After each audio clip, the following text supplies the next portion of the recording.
Selamat siang Ibu Bapak dosen, selamat siang semuanya. Perkenalkan, nama saya Iska Rahmawati dengan NIM 002. Izinkan saya mempresentasikan tugas besar sistem metode penambangan, yaitu tambang terbuka dan tambang bawah tanah.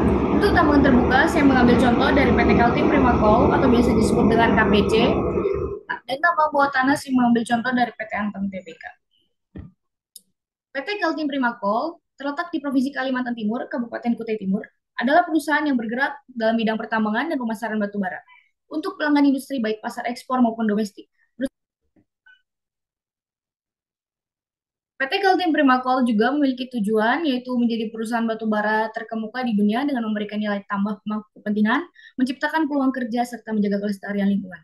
Sebagai salah satu produsen batu bara terbesar di Indonesia, KPC berfokus pada pengelolaan sumber daya yang efisien, berkelanjutan dan pengembangan komunitas sekitar area operasional. Mengapa PT Kaltim Primakol menggunakan metode tambang terbuka? Ada alasan tertentu. Yang kedua ada biaya yang lebih rendah, yang ketiga adalah pengolahan sumber daya yang efisien.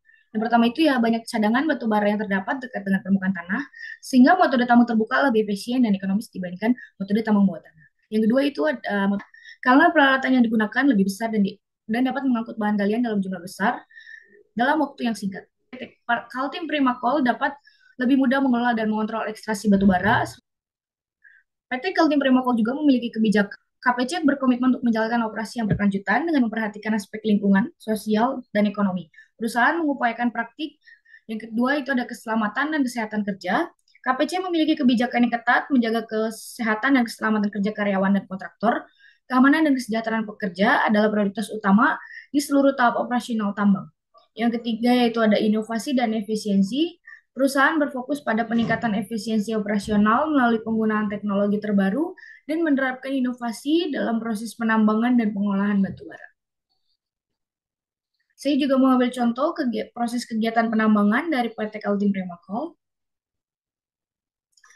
PT Kaltim Primakol juga menjalankan SDGs, mendukung kontribusi pada pencapaian tujuan pembangunan berkelanjutan yang ditetapkan oleh PBB.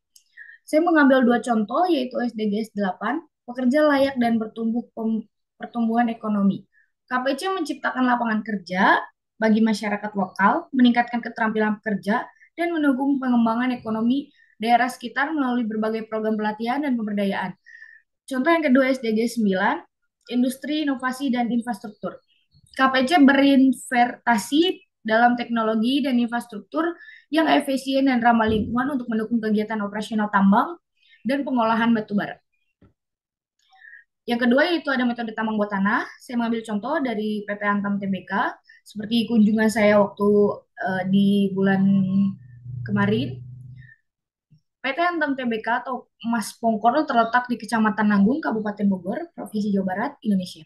Tambang emas ini berada di wilayah pegunungan yang sekitar 120 km dari Jakarta dan merupakan salah satu tambang emas utama milik PT Antam Tbk di Indonesia. PT Antam Tbk juga memiliki tujuan berfokus pada peningkatan nilai pemegang saham. Hal ini dilakukan melalui penurunan biaya seiring usaha bertumbuh guna, menciptakan keuntungan yang berkelanjutan. Strategi perusahaan adalah berfokus pada komoditas inti nikel, emas, dan bauksit. Melalui peningkatan output, berproduksi, dan meningkatkan pendapatan serta penurunan biaya per unit, PT Antam Tbk berencana untuk mempertahankan pertumbuhan melalui proyek ekspansi terpercaya, aliansi strategis, peningkatan kualitas cadangan, serta meningkatkan nilai melalui pengembangan bisnis hilir. PT Antam Tbk juga mempertahankan bisnis kekuatan finansial perusahaan menggunakan metode tambang bawah tanah. Ada 3 alasan tertentu.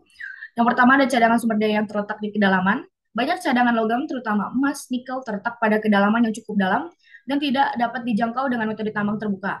Metode tambang bawah tanah memungkinkan perusahaan untuk mengakses sumber daya yang terletak di bawah permukaan tanah secara lebih efisien. Yang kedua ada meminimalkan dampak lingkungan. Metode tambang bawah tanah cenderung memiliki dampak lingkungan yang lebih rendah dibandingkan dengan tambang terbuka, terutama dalam hal pengundulan lahan dan polusi udara. Hal ini menjadi pertimbangan penting dalam pekerja kelestarian lingkungan. Yang ketiga ada kondisi geologis yang mendukung beberapa jenis geologi yang lebih stabil dan aman untuk ditambang secara bawah tanah. Dengan metode ini, proses penambangan dapat dilakukan dengan resiko yang lebih mengontrol. Menginteresi tujuan pembangunan berkelanjutan atau TPB atau SDGs ke dalam program dalam aktivitasnya. Antam berupa program yang selaras dengan SDGs Program-program itu mulai kaca, manusia, yang terakhir ada tanggung jawab sosial. Praktis, apa itu good mining praktis?